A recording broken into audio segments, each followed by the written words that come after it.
Jail की कोठरियों से उनको आज़ादी नसीब नहीं हो रही है। आज का ये इजलास इसलिए मुनाकिद किया गया है कि मुसलमान नौजवान जिनको झूठे इल्जामों में गिरफ्तार करके जेलों में डाला गया, कश्मीर से लेकर कोचीन तक और बम्बई से लेकर बंगाल तक, जब तक उनकी रिहाई अमल में नहीं आएगी और आइंदा के लिए बेगुनाह नौजवानों की गिरफ्तारी पर पाबंदी नहीं लगाई जाएगी, तो लखनऊ की सरजमीन से एक वो सैल रवा उठेगा जो पूरे मुल्क को आजादी के फाइल पर लगाएगा और लोगों को उजागर कर रहे हैं और सोचने और समझने पर मजबूर कर रहे हैं। सुनिए, गौर कीजिए और आगे की जो राह अमल तैयार कीजिए, उसको खूब शेयर कीजिए। यूपी के इलेक्शन से पहले हम लोगों ने मुसलमानों की नुमाइंदगी करते हुए शिवपाल यादव को एक एजेंडा दिया था और उस एजेंडे में जो मुतालबात थे, उन मुतालबात में ये भी था कि जितने भी नौजवानों को गिरफ्तार किया गया है, टार्चर किया गया है, झूठे इल्जामात लगाए गए, जेलों में ठूसा गया, उन्हें आजादी देनी पड़ेगी और इल्जामात की सही बुनियादों पर तहकीकात होंगी। यह मुतालबा था कि 18% रिजर्वेशन का जो वादा है उसे पूरा करना पड़ेगा। मुतालबा था कि उर्दू मीडियम स्कूलों की लखनऊ की धरती पर जो उर्दू जबान को अपने आगोश में लिए रही और आज भी लिए है, उर्दू मीडियम स्कूलों की पूरे यूपी में इजाजत दी जाएगी और खुले बंदों उर्दू जबान को मौके फराहम किए जाएंगे। मुतालबा किया गया था कि सच्चर कमेटी रिपोर्ट और रंगनाथ मिश्रा रिपोर्ट को नाफिज किया जाएगा, उस पर अमल किया जाएगा। लेकिन अफसोस है कि शिवपाल जी ने ये एजेंडा लिया और वादा किया नदवे में मेरी उनसे मीटिंग हुई और घर पर भी मीटिंग हुई और उन्होंने वादा किया कि इन तमाम चीजों को पूरा किया जाएगा, हम इन्हें नाफिज करेंगे। हमने इंतजार किया और ये बात थी कि इलेक्शन के 6 माह का मौका इलेक्शन के बाद दिया जाए, फिर देखा जाए क्या चीज पूरी हुई और क्या चीज नहीं हुई। लेकिन कुर्सी मिलने के बाद एक ऐसा नशा सवार हो गया इक़्तिदार का कि वो ये भूल गए कि मुसलमानों ने गलियारों में उनको वोट देकर कुर्सी तक पहुंचाया है। वो मुसलमानों की बुनियाद पर जीते हैं और इसका एतराफ उन्हें है। वो इस बात को मानने पर मजबूर है कि हमने उन्हें जिताया है और इसी बुनियाद पर जिताया कि उन्होंने एजेंडे को मंजूर किया था और अपने मंशूर में जगह दी थी और ये वादा किया था कि हम अब ये काम करेंगे। और मैंने उनसे इमाम हरम साहब की आमद के मौके पर यह बात कही थी जब उन्हीं के लोगों की तरफ से ये दरख्वास्त की गई कि इमाम साहब से कहिए कि दुआ करें कि मुलायम सिंह जी दिल्ली पहुंचे। तो मैंने उनसे कहा कि दिल्ली भी हम लोग पहुंचा सकते हैं, लेकिन पहले वादे पूरे किए जाएं। अगर वादे सब पूरे किए जाएंगे, अगर मुसलमानों को यकीन होगा कि हुकूमत उनके मसाइल को हल करने के लिए संजीदा है, उनकी मुश्किलात को दूर करना चाहती है, मुसलमानों को जलील करने, डिमोरलाइजेशन और डिफेमेशन के सिलसिले को बंद किया जाएगा। मेरे पुलिस भाई यहाँ मौजूद हैं, उन्हें हिदायत दी जाएगी कि किसी थाने से जुल्म न हो सके। मैं उनसे तो यह कहूंगा कि पुलिस वालों, डरो भगवान से, डरो ईश्वर से। तुम्हारा मालिक, तुम्हारा परवरदिगार और पालनहार तुम्हारी औलाद को तबाह कर देगा, तुम्हारे घर तबाह हो जाएंगे, तुम्हारा वजूद खत्म हो जाएगा।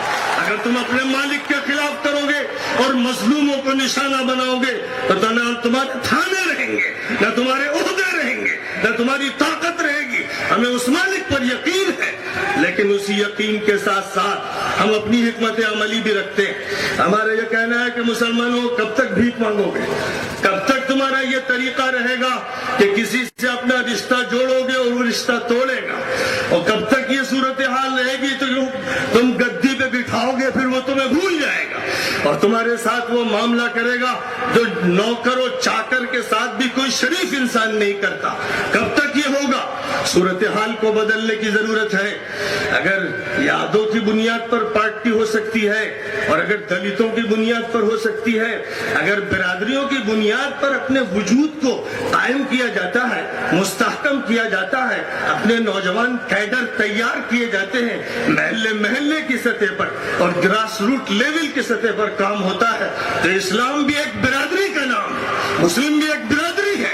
पूरी मिल्लत के मुसलमान तय कर लो, اے ملت کے مسلمانوں طے کر لو کہ اب ادیب صاحب اگر ہمارے سیاسی رہنما بنے، ایک سیاسی رہنما تم کو ملا اور ایسے بے شمار ملتے چلے جائیں گے، تو طے کر لو کہ اپنا وجود ثابت کرنا ہے۔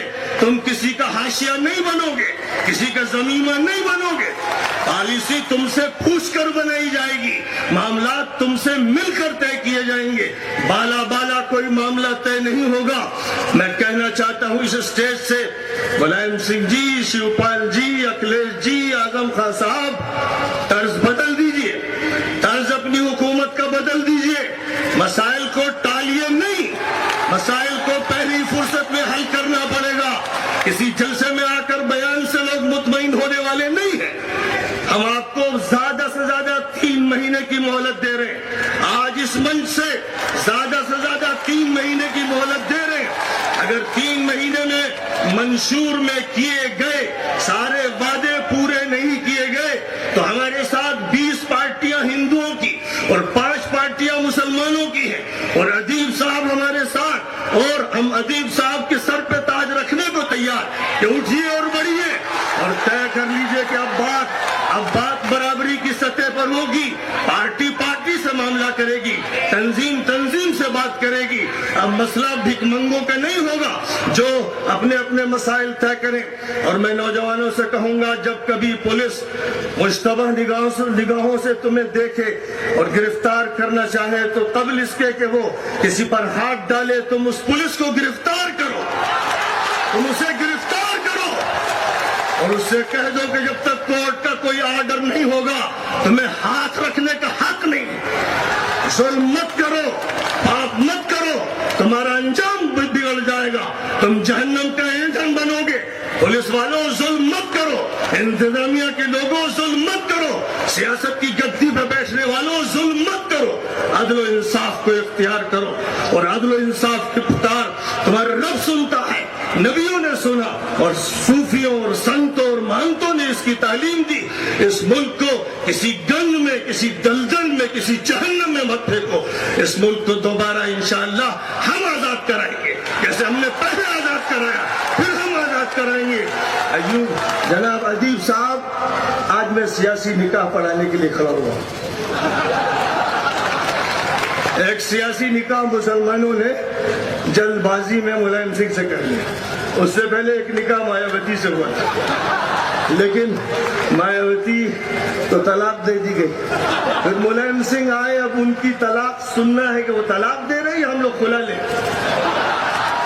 معلوم نہیں یہ سیاسی نکاح ایسا ہے جس میں کوئی مرد نہیں ہوتا، کوئی عورت نہیں ہوتی۔ اس سیاسی نکاح میں بس وہ مرد ہوتے ہیں جو مرد آہن ہوتے ہیں، لہذا ان سے پوچھنا ہے کہ یا طلاق دیں گے آپ، یا ہم کھلا لیں، یا رشتہ باقی رہے گا۔ اگر رشتہ باقی رکھنا ہے تو ملائم سنگھ جی اور آپ کی حکومت کے لوگ سب سن لیں کہ اب کوئی بھی فرد اس ملت اسلامیہ کا آپ کے کسی وعدے کو اس وقت تک نہیں مانے گا جب تک کہ اس کے پورے کرنے کے انتظامات اپنی آنکھوں سے دیکھ نہیں لے گا، اپنی آنکھوں سے وعدے پورے ہوتے ہوئے دیکھنے۔ اور اب میں جو قاضی بن کر سیاسی نکاح پڑھانے جا رہا ہوں، یہ نکاح آپ کا ادیب صاحب سے کیا جا رہا ہے۔ ادیب صاحب کا کام یہ ہے کہ آپ اٹھیے، ادیب صاحب آپ کسی سیاسی گلی کے چکر لگانا چھوڑ دیجئے، آئیے لکھنؤ کی سرزمین ڈاکٹر فریدی کی پھر منتظر ہے۔ ڈاکٹر عبدالجلیل فریدی نے اس لکھنؤ کی سرزمین کو جو فکر دیا، جو سوچ دیا، جو سیاست دی، اور سرپرستی ان کی حضرت مولانا علی میاں صاحب رحمۃ اللہ علیہ نے فرمائی۔ آپ کی سرپرستی انہی کے جانشین و خلیفہ حضرت مولانا سید محمد رابع صاحب فرما رہے ہیں، وہ آپ کے ساتھ ہے، آپ آگے بڑھیے اور ڈاکٹر عبدالجلیل کا رول دوبارہ تازہ کیجیے، آپ اپنے ہاتھ میں قیادت لے کر پورے ملک کے دورے کیجیے۔ میں آپ سے کہتا ہوں لاکھوں انسان آپ کے ساتھ آئیں گے، لیکن آپ کو فیصلہ لینا پڑے گا، ایک ایسا فولادی فیصلہ جس میں کہیں پر بھی کوئی دبنے اور پیچھے ہٹنے کا امکان باقی نہیں ہوگا۔